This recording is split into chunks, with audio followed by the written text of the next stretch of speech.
Hi everyone. Hello. We promised in the first video in this series, Who Really is the Faithful and Discreet Slave, to start explaining some of our discoveries and letting you know some of the people who've greatly blessed us over the 30 years we've been out. Most of the earlier blessings were from books, because we were in the book business. But lately we've been tripping over lots of great videos on YouTube that are free for all people in a situation like us who want to know what God has been doing outside of the Watchtower. Yeah. Many of the people who've blessed Christendom and now have blessed us are available for free on YouTube. And we wanted to tell you about one of our most recent discoveries. Yeah. There's a gentleman named David Bercot, who happened, he's a historian, a Christian historian, but he happened to grow up as a Jehovah's Witness. Wow. So that was like, whoa, we weren't expecting that. So this is, he tells the first video we saw was where he tells his story of being a witness and why he left. And he left shortly after 1975. He was an elder in his 20s at the time. And he had pioneered, I believe. And was gung-ho. And his, so his family, his mother anyways, was a witness, and his sister. And he discovered the false prophecies. Discovered that this 1975 disaster wasn't the first. Yes, something he didn't know. So he discovered that, and then he also discovered that they were changing their history. So when they weren't honest about their history. When he applied his diligence to studying the history of the Watchtower to find out whether they'd done this kind of thing before, he was disappointed, dismayed. And he just thought, I have to leave then. And made a moral decision, which no doubt cost him dearly. That is that if he had been serving a false prophet, then he had to leave, but he also had to check everything that false prophet had. He had to taught him. re-examine everything that he believed at this point, because he believed in God. He hadn't lost faith in the Bible or God, but he knew that he couldn't be following them. So in the subsequent years after leaving the Watchtower, one became an attorney doing mostly property law, as I understand it. So he was a very careful and thorough researcher. He had that training from his job. And then he applied those skills, the skills he had learned as a researcher, doing very precise work where you couldn't afford to make a mistake. He started applying the wisdom, the techniques he'd learned to Watchtower, not just Watchtower history. Of course, he'd already done most of that. Yeah. But now he's applying it to early church history. What did the early church believe, and what were they teaching? What were they like? So he started to read about the early church. Now, when you're church fathers. When you're a witness, you have a very vague view of that period from, let's say, the death of the apostles, when supposedly the great apostasy occurred, to the Council of Nicaea, 325. So at least 125 or 150, 200, let's do the math again. 225 to 250 years are fairly obscure. Yeah, I didn't know anything. So what David Bercot perceived is that that's not an empty period. There's lots of materials available that cover that period. And some of the tools he used to do his research are here. The Apostolic Fathers, for instance, by J.B. Lightfoot. Lightfoot was a colleague of Westcott and Hort, who we do know if we're witnesses. We've heard their names anyway, at Cambridge University.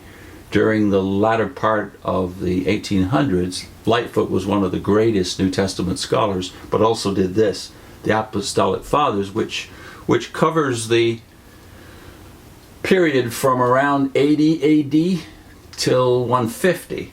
And if you look, for instance, at volume 1 of this, where you have your index, it covers all the major players of that first 70 years of the post-apostolic period.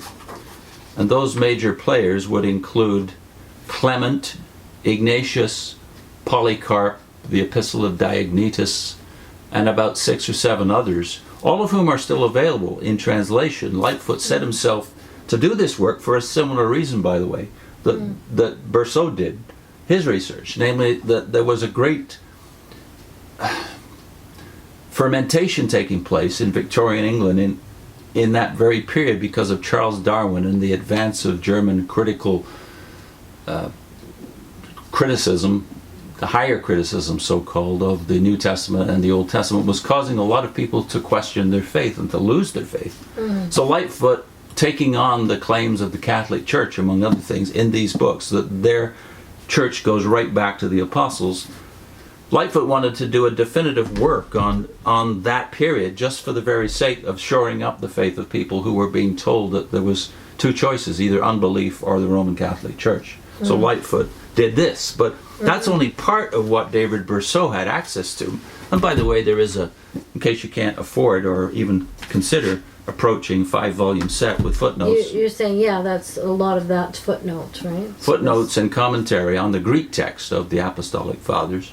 But here is the 1 volume. You can get this one very easily. The English translation of Lightfoot's Apostolic Fathers, very accessible and available in paperback. So that's just the actual material from the people of the period. Yeah, that's the original documents. Material.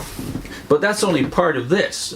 This set, the Ante-Nicene Fathers, is actually a 10-volume set covering the entire period from Clement and the death of the last apostles right up until Nicaea. And if you look at one of these volumes, 10 volumes like this, double-columned, you can see there's a tremendous amount of material from this period that is very obscure to a Jehovah's Witness. Yeah. So Bercot, David Bercot, attacked this material and has actually done such a definitive work in this area that he's better known now as a church historian than he is as a lawyer. So, and he provided and had published a tool based on the early church. So it's called the Dictionary of Early Christian Beliefs. That's right. Published in 1998. You can obtain it. We haven't got it yet, but I'm looking forward to getting one. Yeah, we only just found out about it. He's received much praise because he's done systematically, that is, broken down the material in those volumes of the Ante-Nicene Fathers. He's broken it down into subjects. So, of course, that's far more approachable for most of us than to try to tackle the whole thing from the beginning to the end. Right. So he's done the church and us, ex-Jehovah's Witnesses, a great service. And he's analyzing all written of this. other books as well, and he's now following an Anabaptist tradition, which we knew very little about again as Yeah. Jehovah's Witnesses. Yeah. So who are the Anabaptists? Well, the only reason I know is their connection to the Mennonites and the Amish and that whole tradition, which most people are familiar with them because of their distinct personality and their distinct Way of dress, positions. maybe?